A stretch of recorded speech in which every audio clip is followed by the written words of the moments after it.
मंच पर उपस्थित विद्या भारती के सभी माननीय अधिकारीगण, आदरणीय सिंघानिया जी, उपस्थित नागरिक सज्जन एवं माता भगिनी,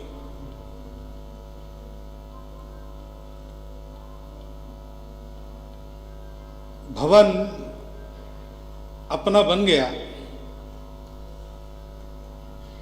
तो सबको ही आनंद होता है। एक व्यक्ति को भी अपना रहने का ठिकाना खुद का बनाया बन गया तो वो हर्षित होता है।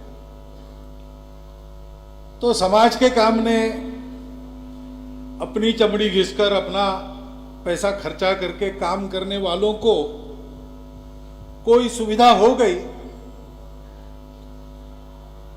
तो वो एक बड़ा हर्ष का विषय बनना ये स्वाभाविक बात है और उस हर्ष में सभी सहभागी होते हैं। उस भवन के कारण जो कार्य बनेगा उस कार्य के सभी लाभार्थी, उनको आनंद होता है, कार्य करने वालों को आनंद होता है। और समाज में ऐसे बहुत लोग होते हैं जिनको समाज में कुछ अच्छा हुआ तो संबंध हो न हो आनंद होता है।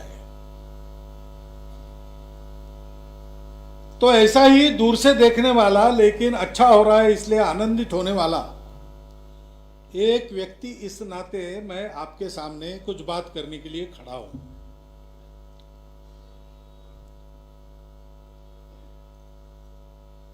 शिक्षा तो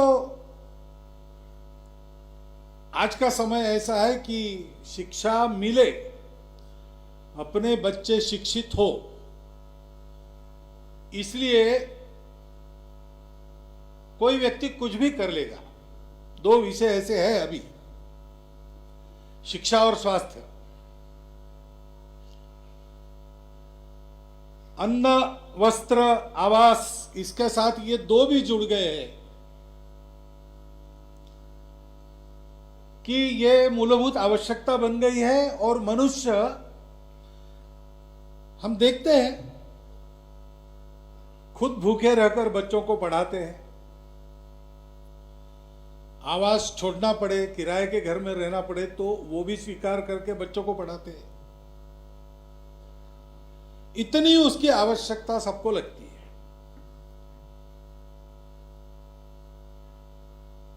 और उसके चलते बहुत सारे विद्यालय खड़े भी हो गए, चलते भी है।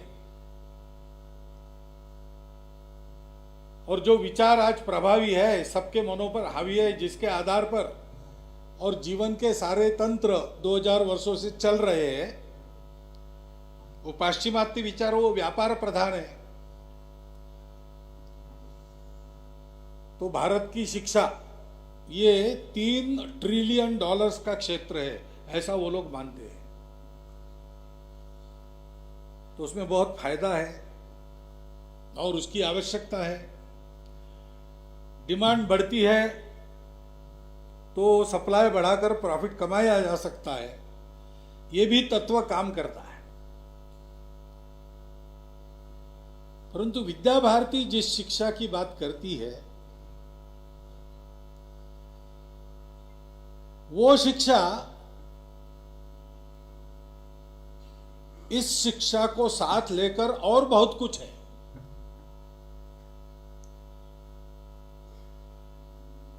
उसमें विद्या भारती तो मुनाफे का विचार नहीं करती, उसको शिक्षा पहुंचानी है, भारतवर्ष के प्रत्येक व्यक्ति को शिक्षित करना है। लेकिन शिक्षित करना यानी क्या? साक्षर बनाना केवल यानी शिक्षा नहीं है।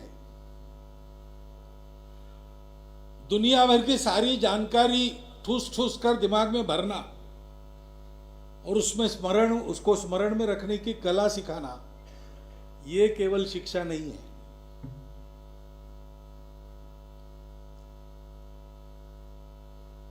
भौतिक जीवन केवल सुख सुविधा संपन्न बने, इसके काम आने वाली शिक्षा, मात्र वो शिक्षा संपूर्ण शिक्षा नहीं है।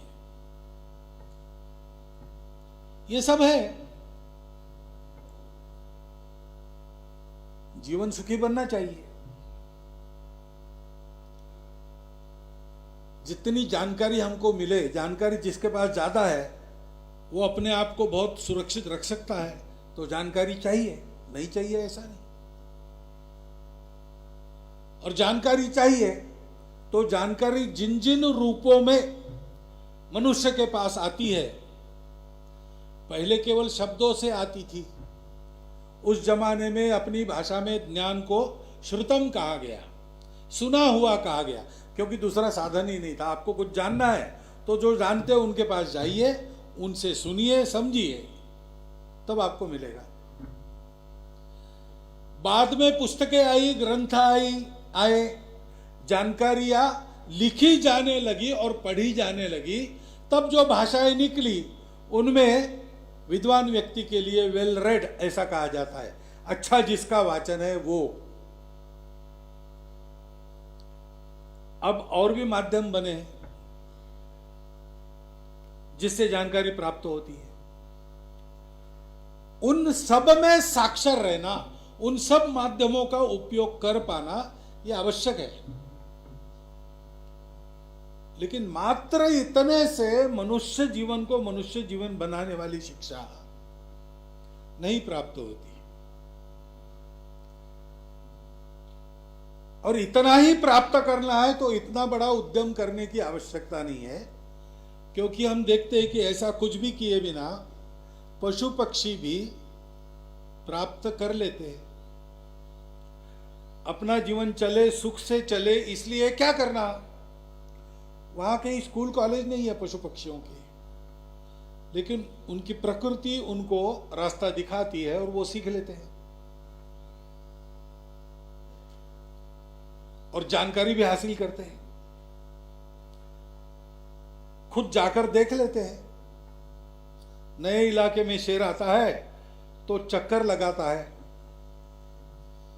अपने क्षेत्र को रेखांकित करता है और क्षेत्र का सर्वे भी कर लेता है और बार बार सर्वे करते रहता है कि कुछ नया है, क्या है, जानकारी ले लेते और नए नए काम भी सीखते हैं। अब जिनके घर में बिल्लियां बहुत दिनों से रहती हो, उनको पता है कि दूध की अलमारी कैसे खोलना दो पैरों पर खड़े होकर, ये बिल्लियां सीख लेती है। सीखने की बुद्धि तो पशुओं में भी है, मनुष्य में भी है। पशुओं को एक अटक है, यहां तक उनका दिमाग चलेगा, उसके आगे नहीं चलेगा, इसलिए इससे ज्यादा वो सीखने का प्रयास नहीं करते।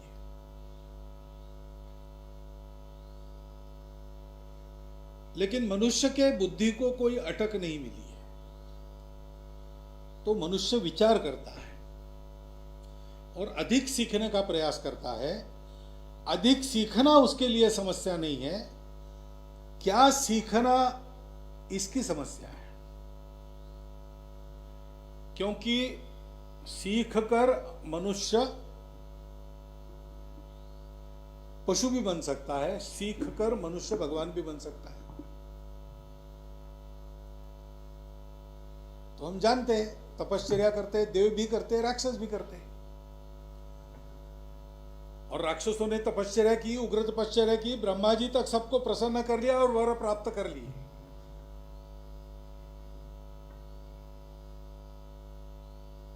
लेकिन उन वरों का उपयोग उन्होंने क्या किया।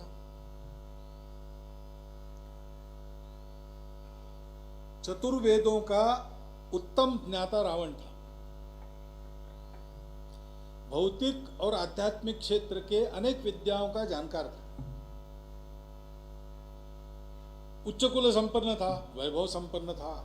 लेकिन ये सारा होने के बाद उसका दुनिया को उपयोग नहीं हुआ, उपद्रव हुआ। और उस तुलना में उस जमाने में थोड़ा कम सीखे थे, आयु में भी कम थे, इसलिए अनुभव में भी कम थे।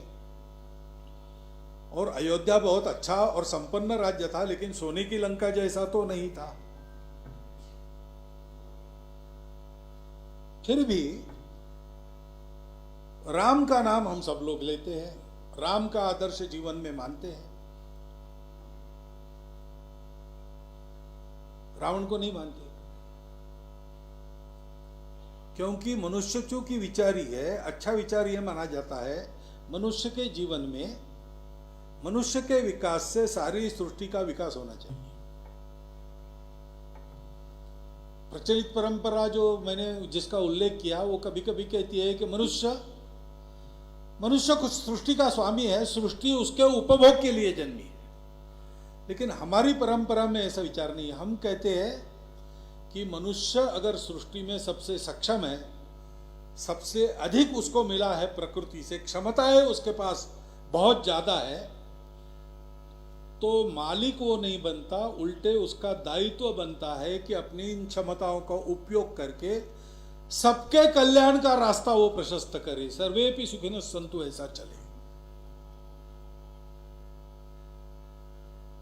बहुत अच्छा इंसान है और उपयोगी नहीं है तो फिर कबीर महाराज कहते हैं, ऊंचा भया तो क्या भाया, जैसे ताल खजूर, पथिकन को छाया नहीं, फल लागे अति दूर।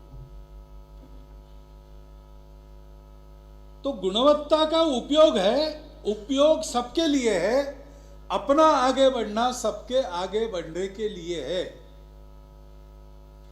इसको समझकर आचरण करना, देशकाल परिस्थिति में उसको लागू कर सकना, ये वास्तव में शिक्षा है।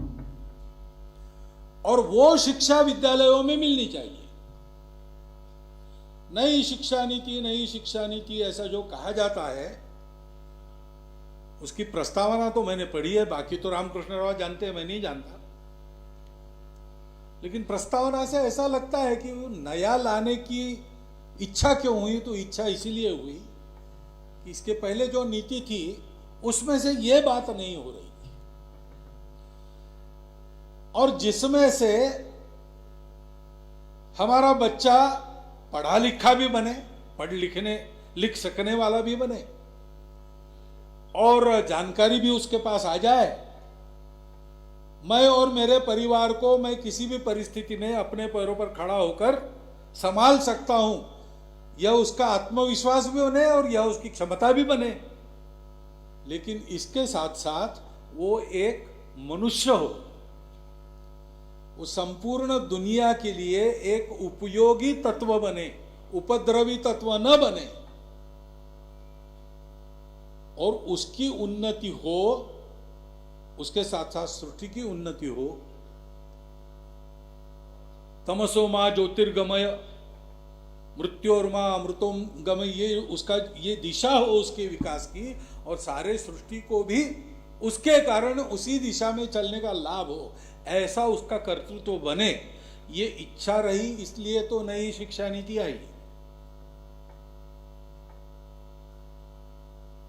और इसलिए विद्या भारती का काम मेरे जानकारी के अनुसार चलता इसलिए है कि ऐसी शिक्षा उनको प्रचलित करनी है। विद्या भारती के किसी भी विद्यालय में आप जाइए तो वहाँ एक अवतरण पट पर लिखा हुआ रहता है, रंगा के परमानेंट ही किया हुआ रहता है दीवार पर, हमको इस प्रकार की शिक्षा देनी है, कि उसमें ये सारी बातें हैं, दूसरे शब्दों में है, लेकिन अर्थ उसका यही है। तो हमारा साधन है, अब बन गया, ये तो आनंद की बात है। अच्छे काम के लिए सुविधा हो गई, ये आनंद का विषय है, क्योंकि अच्छे काम के लिए सुविधा हो गई तो अच्छा काम और गति से आगे बढ़ेगा। तो साधन आ गया तो गति बढ़नी चाहिए, और गति साधन की नहीं होती, गति करने वाले की होती है। कई बार साधन आता है तो मनुष्य विचार करता है कि अब फुर्सत से आराम से करेंगे, लेकिन जिनको कोई कार्य संपन्न करना है उनको तो उल्टा सोचना चाहिए। हमारे एक सज्जन थे, कपड़े धोते थे, साबुन से धोने पड़ते थे, मेहनत करनी पड़ती थी। बाद में वो डिटर्जेंट पाउडर आ गया। वो पहले प्रकृति से आलसी थे तो साबुन से कपड़े ऐसे जैसे धो डालते थे, धोया नहीं ऐसा कोई कह ना सके, इतना करते थे, बाकी कपड़े जैसे थे वैसे ही रहते थे। साबुन पाउडर आने लगी तो उन्होंने साबुन पाउडर लिया, बोले ये ज्यादा आरामदायी है, लेकिन कपड़े फिर वैसे के वैसे। हमने उनको पूछा, भाई फर्क क्या हुआ पाउडर आने से, आप कहते हैं ज़्यादा आरामदायी वगैरह। तो मैं क्या करूं, कपड़े धोना वो पाउडर का काम है, साबुन में अपने को घिसना पड़ता है, पाउडर तो इसलिए है कि उसमें डुबा के रखो तो मैल छूट जाएगा, वो अपना काम करता नहीं, मैं क्या करूं। तो ऐसे लोगों के साधन कितने भी बढ़े तो भी उसमें न उनका भला होता है न समाज का भला होता है। विद्या भारती को आप भी जानते हैं, मैं भी जानता हूं, ऐसे लोग नहीं हैं। उनके साधन बढ़ेंगे तो हम सभी का लाभ है, समाज का लाभ है। गति बढ़ाने का ध्यान रखना पड़ेगा। और दूसरी बात है कि साधन अनुकूल सत्व के आधार पर ही होता है। हमको जो करना है उसके लिए इस साधन को अनुकूल बनाना है, तो हमारा अपना अंतर मनस क्या है, हमारा संकल्प कितना दृढ़ है। क्रिया सिद्धि सत्वे भवति महताम न उपकरणे। तो विद्या भारती के लोग इसको जानते हैं कि ऐसा नहीं है कि भवन है इसलिए हमारा काम होगा। काम तो भवन नहीं था तभी शुरू हुआ था, और उसी सत्व के आधार पर हम यहां तक आ गए कि हम अपना भवन खड़ा कर सकते हैं। तो आगे उसी से बढ़ेगा, ये वो लोग जानते हैं। तो इसलिए आचार्यों का प्रशिक्षण, यह विषय अत्यंत महत्वपूर्ण रहता है शिक्षा में। क्योंकि आखिर शिक्षा का सुधार कहां से होगा? सिखाने वालों से होगा। सीखने वाला बच्चा, उसको तो कुछ नहीं मालूम, और सिखाना जो है, बच्चा सीखता है, उसकी अपनी इच्छा हमको बनानी पड़ती है, क्योंकि बच्चा बच्चा है। वो सीखने के लिए आता है या नहीं, उसको भेजा है माता पिता ने, वो तो अभी बड़ा नहीं है, वो शिक्षा का महत्व जानता नहीं है। आयु तो उसकी किशोर आयु तक उसको खेलना ज्यादा पसंद होता ही है। और हम ऐसा नहीं कर सकते कि किशोर आयु तक सिखाना ही नहीं, खेलने ही देना, ऐसा नहीं कर सकते। तो हमारे यहां परंपरा में भी 8 साल तक ही बचपन तो है, लेकिन 8 साल तक ही बचपन के स्वैरता को, स्वतंत्रता को मर्यादा बिना हम चलने देते हैं। उसके बाद मर्यादा आती, व्रतबंध होता है, और फिर वो शिक्षा ग्रहण करता है 12 साल तक। तो शिक्षा के अनुशासन में बचपन में ही बच्चों को बांधना पड़ता है। अब अनुशासन ऐसी चीज है कि वो होती तो बड़ी उपकारक है, लेकिन लगती बड़ी कड़वी है। क्योंकि स्वभावतः मनुष्य बंधन में रखने का आदी नहीं है, तो कड़वी घुट्टी पीने की आदत नहीं है, इसलिए उसको चीनी में मिलाकर देते हैं, शुगर कोटेड पिल खिलाते हैं। शिक्षा भी ऐसे ही प्रदान करनी पड़ती है, ऐसे अपने परंपरा भी करती है, कहती है कि बच्चों को सिखाना है, तो जो आचार्य है उसको बच्चों के स्तर तक स्वयं को नीचे लाकर सिखाना पड़ेगा। वो अपने लेवल से सिखाए तो नहीं चलेगा। एक नाटक आया था मराठी में, नाटक है ने एकांकिका, विडंबन, व्यंग था। तो पागलों का बाजार, मराठी में वेड्यांचा बाजार, ऐसा उसका शीर्षक था, पागलों का बाजार। तो प्रोफेसर साहब की पत्नी मार्केटिंग के लिए निकलती है, घर में पलने वाला बच्चा है, तो बता दी कि वो उठेगा रोएगा, उसको दूध पिला और जरा बाहर दिखाओ आकाश तारे वगैरह, शाम हो जाएगी, ठंडा भी रहेगा, अच्छा गर्मी नहीं रहेगी, तो उसका दिल बहल जाएगा, तो चुप हो जाएगा, नहीं तो आप परेशान हो जाएंगे। प्रोफेसर साहब कहते ठीक है, फिजिक्स के पीएचडी है, 10 वर्षों से पढ़ा रहे, एक छोटे बच्चे को नहीं संभाल सकेंगे क्या? ऐसा उनके मन में आता है। फिर छोटा बच्चा रोता है तो ये दूध पिलाते हैं, रोना रुकता नहीं, तो उसको हाथ में लेकर बाहर जाते हैं और उसको फिर जानकारी देने लगते हैं। वो चंद्रमा है, पृथ्वी से इतने लाख मील दूर है, उसका प्रकाश सूर्य से आता है, उसके वातावरण में प्राणवायु नहीं है। अब बच्चा और जोर जोर से रोने लगता है, तो पड़ोस की एक 9 साल की लड़की, तीसरी में पढ़ने वाली, वो आती है, अरे अरे क्या हो गया, भैया रो रहा है, भैया रो रहा है, लाइए लाइए मेरे पास दीजिए। फिर वो बताती है उसको, देखो देखो चंदा मामा कैसे हंस रहा है, तुम्हारे लिए दूध रोटी ला। तो बच्चा चुप हो जाता है, हंसने लगता है। वो प्रोफेसर साहब कहते हैं, क्या पागलों का बाजार है, वो क्या मामा है क्या? अरे सिद्ध हो गया विज्ञान से, क्या है सबको पता है, और ये अंधश्रद्धा है इसके दिमाग में। अरे भाई अंधश्रद्धा तुमको लगती होगी, उसका जो स्तर है वहां से उसको बताया तो ग्रहण करेगा, नहीं तो कितना भी सत्य हो तुम्हारा वो तो रोने लगेगा, और क्या करेगा।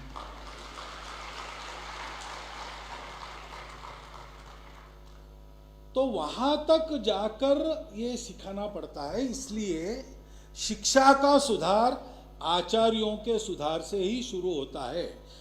मेरी आशा है विद्या भारती बात करती है सरकार से नई शिक्षा नीति के बारे में, तो इसको उन्होंने समझाया होगा। वो जानते हैं कि उनका आचार्य प्रशिक्षण उनके यहाँ पहले से है, नियमित चल रहा है। अभी भवन की व्यवस्था हो गई है, लेकिन प्रशिक्षण को रहता ही है। दूसरी बात है कि आचार्य को जो सिखाना है वो उसकी आजीविका नहीं है, वो उसका व्रत है।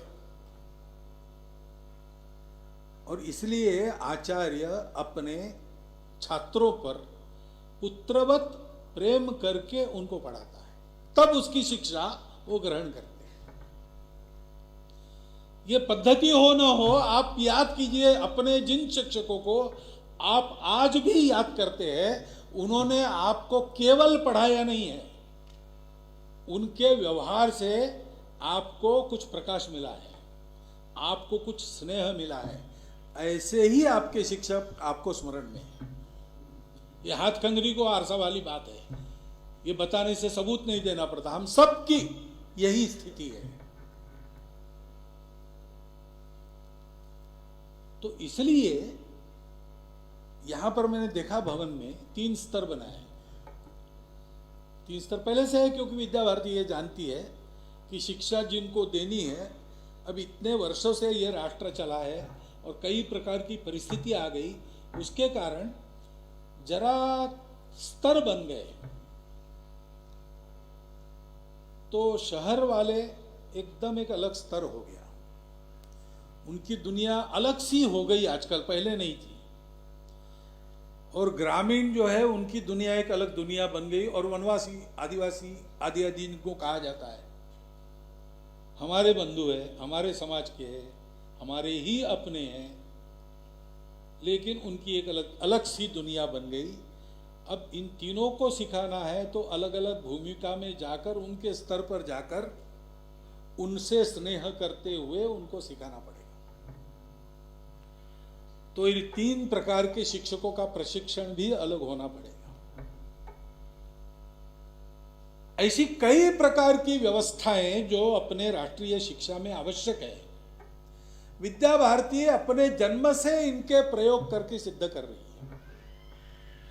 विद्या भारती का ये जो चिंतन है वो केवल चिंतन के स्तर पर नहीं है, चिंतन के आधार पर प्रयोग हुए।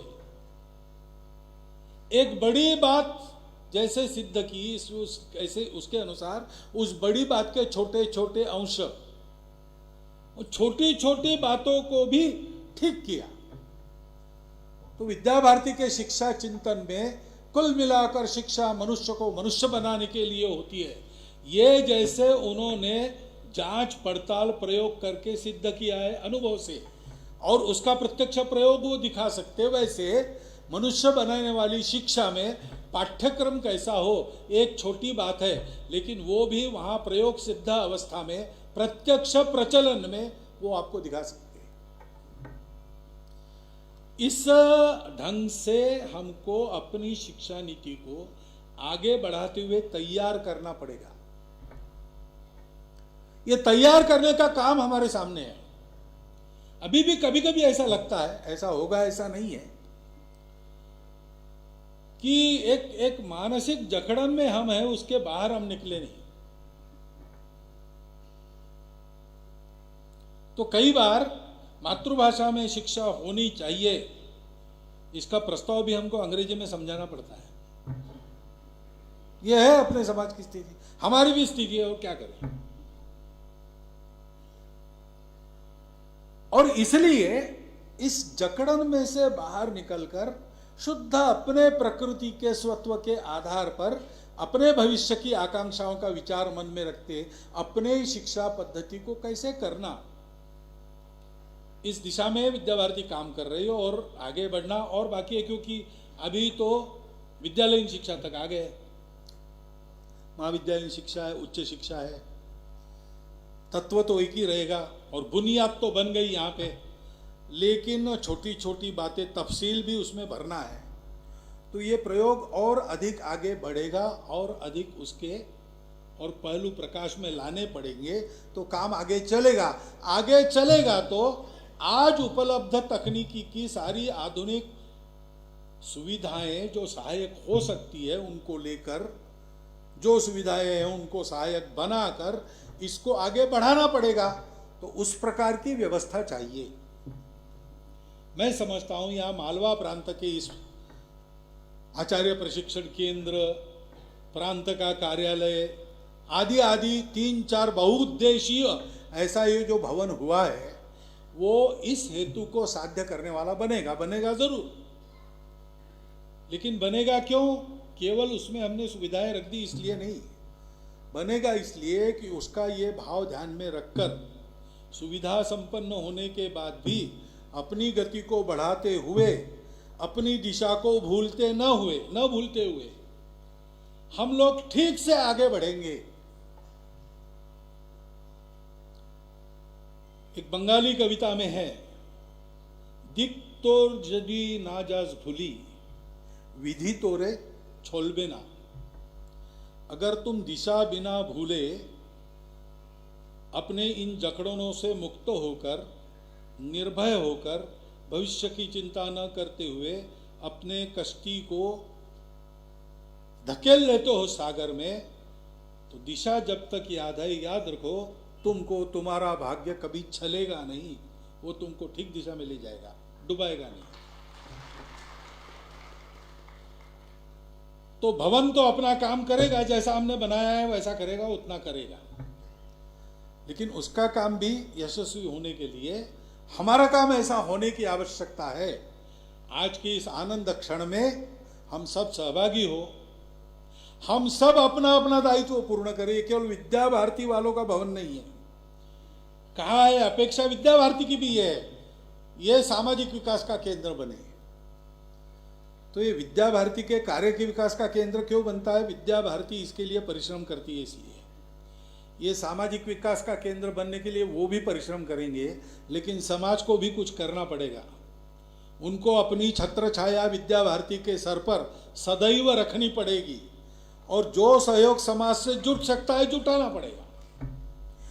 ये सब ठीक चलेगा तो जैसे हमने आज कल्पना की है कि भारतीय शिक्षा का नया रूप गढ़ते गढ़ते ये केंद्र समाज के विकास का केंद्र बने, वैसा वो जरूर बनेगा।